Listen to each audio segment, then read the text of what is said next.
The change essay can be approached in two ways.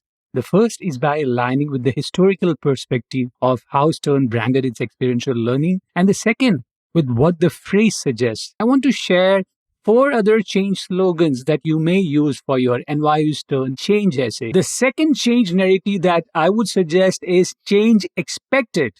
The 50s felt like a golden era of progress in the US, but then the war happened, and the generations entering the 70s put the focus on injustice. Suddenly, the society's oiled, button down version transformed into a radical thought experiment on equality and new policies. Then the society corrected itself with censorship that put political correctness to the 80s kids. Then society was forced to correct itself with computers and the internet.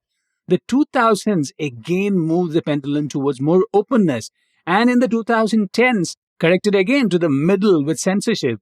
Now, the 2020s, with new systems of finance, entertainment, and content, society's relationship with its influencers are radically changing behaviors across countries. In the yin and yang of society finding left versus right versus centrist ideologies, a better approach is expecting change. Any industry that didn't pivot its business model or professional who wasn't prepared to accelerate their learning was just left behind. And sometimes catching up is an expensive endeavor. If you've worked in a radically shifting industry like finance, energy, or media, the journey and the struggles of aligning stakeholders to expect change is one narrative that will read well for the Stern change essay. If you want to read how I have incorporated change expected slogan, read FNGMAT's NYU Stern MBA essay guide from store.fngmat.com/NYU-Stern-MBA-essay-guide.